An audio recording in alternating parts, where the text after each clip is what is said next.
pemikiran terhadap Pak Subhan ini, jawabannya. Saya mau tanya Pak Subhan, itu undang-undang KPU nomor berapa?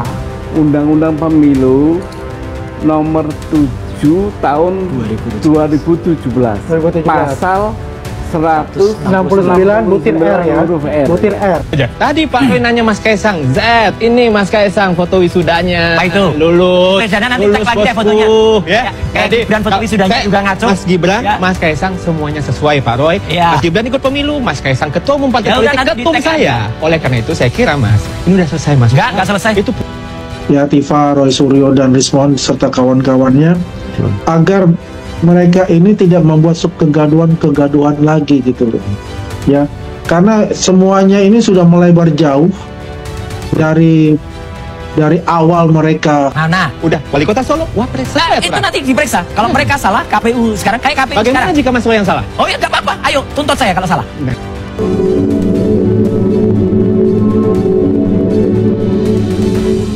Pemikiran terhadap Pak Subhan ini, jawabannya.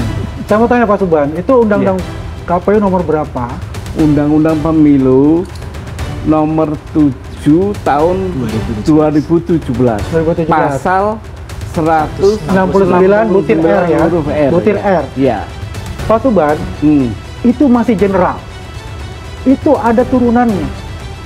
Ya kan? Tahu nggak turunnya pasal berapa? Surat keputusan KPU. Ada di kanan. 1005. Ya, di situ di halaman 21 itu ada penjabaran untuk itu. Ya. Saya udah Yang baca, untuk Pak. udah baca kan pasti sekolah luar negeri. Itu hubungannya kemana? Ke pasal 29 ya 2014 tentang penyetaraan ijazah. Oke, poinnya adalah itu bisa setara, tidak perlu diulang Loh, maksudnya. itu sudah masuk, artinya sesuai dengan hukum dengan undang-undang KPU. Oke. Ya kan? Karena di situ dicantumkan untuk sekolah luar negeri harus ya ada surat penyetaraan, surat keterangan penyetaraan dari dirjen ya kalau tingkatnya nasional ya, kemudian dari kepala dinas pendidikan di provinsi atau juga dengan kabupaten ya, bukan artinya tertutup dari lulusan luar negeri itu untuk bisa berkiprah ya sebagai pemimpin di negara kita. Tapi gitu. artinya harus ada keterangan dari negara bahwa ini sudah setara dengan Sudah setara dan ini level semua Mas Indonesia itu ya? Ya Mas Gibran itu sudah melampaui itu semua. Oke. Ya kan, memang yang ditembakkan itu SMA. Ijazah itu memang untuk kayak kan kartu pelengkap. Oke. Dan SMA-nya itu sudah selesai dengan adanya surat penyetaraan dari Dikdasmen. Oke. Ya kan, itu udah jelas. Nah, gitu. Ada yang namanya dari Bradford itu juga kan disetarakan juga. Oke, dari baik. Dikti. Tapi Kan poinnya begitu. adalah itu ya, Poinnya artinya itu. menurut Anda sudah setara. Setara, Mas Roy, setara. komentar Anda. Tadi Pak Roy nanya Mas Kaisang, Z, ini Mas Kaisang foto wisudanya. Apa itu? Lulus. Nanti tag lagi deh fotonya. Ya. Kayak Gibran foto wisudanya juga ngaco. Mas Gibran, Ya. Mas Kaisang semuanya sesuai Pak Roy. Ya. Mas Gibran ikut pemilu, Mas Kaisang ketua umum partai Ya udah, politik, nanti ketum di tag saya. Oleh karena itu saya kira Mas, ini udah selesai Mas. Enggak selesai. Itu publik udah capek. Tadi enggak selesai. Justru publik itu menanyakan ke Oh, jadi Gibran Mas dan mau tidak orkestrasi? pertanyaannya. Mas yang mau orkestrasi? Oh, nggak ada hubungannya orkestrasi, nggak ada. Kalau anak mau bohong, Kaisang itu yang terkenal di publik pacarannya di Singapura dengan itu Felicia, soal lain. dengan Oh, itu, dengan soal Felicia. itu lain dong. Ini Kalau kita kita yang masuk terkenal substansi kalau itu. makan gado-gado. Nggak masuk substansi. Karena udah masuk soto Betawi. Makanya. Ada ini Mas. Makanya, Oke, kita Gibran kembali, kita teliti terus. kita kembali pada Mas Gibran. Ya, kita Ya. pilih Gibran. Yang jelas Gibran ini ngakalin. Ya, Mas. ngakalin. Udah, lu Udah Indonesia tahu. peraturan Mas Nunsewu. Nah, Udah wali kota Solo, wapres. itu nanti diperiksa. Kalau mereka salah, KPU sekarang kayak KPU Bagaimana sekarang. jika Mas Roy yang salah? Oh ya nggak apa-apa. Ayo tuntut saya kalau salah. Ya Tifa, Roy Suryo dan Rismond serta kawan-kawannya agar mereka ini tidak membuat kegaduhan lagi gitu loh ya, karena semuanya ini sudah melebar jauh dari awal mereka meminta kepada Pak Jokowi untuk katakanlah memberikan ya atau menyerahkan secara quote unquote kepada mereka untuk dianalisa.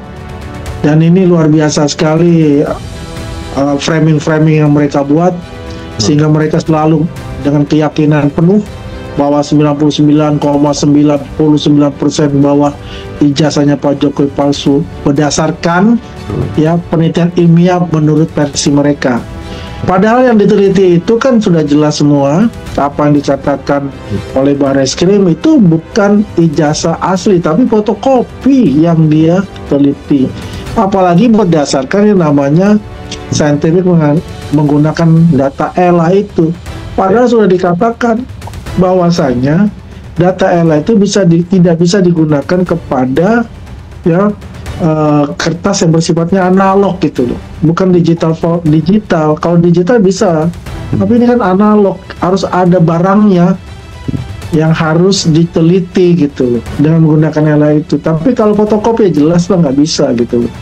Nah kembali lagi, kalau mereka mengatakan kita sudah mendapatkan bukti dari KPU ya yang diajukan pada tahun 2019, yaitu ijazah fotokopi yang dilegalisir dari KPU. Nah itu kan sudah menjelaskan gitu loh, bahwasanya ijazah itu dilegalisir oleh UGM dan diserahkan KPU, itu pertanda bahwa ijazah itu asli, ada, bukan tidak ada, bukan palsu. Ya kan, ini kan mementahkan semua argumen-argumen dia. Kenapa baru sekarang gitu loh? Kan lucu. Kalau dia ingin meneliti kan dari kemarin-kemarin dong, dia cari, dia dapat dong. Kok baru sekarang, pertanyaan saya kan? Ya, jadi kalau kita lihat bahwasanya mereka ini sudah kehabisan akal sehat, sudah kehabisan kewarasan menurut saya. Semua akan segera dicari-cari, padahal ini adalah tinggal menunggu dari Polda Metro Jaya di tahap penyidikan ini untuk status mereka jadi gelar perkara.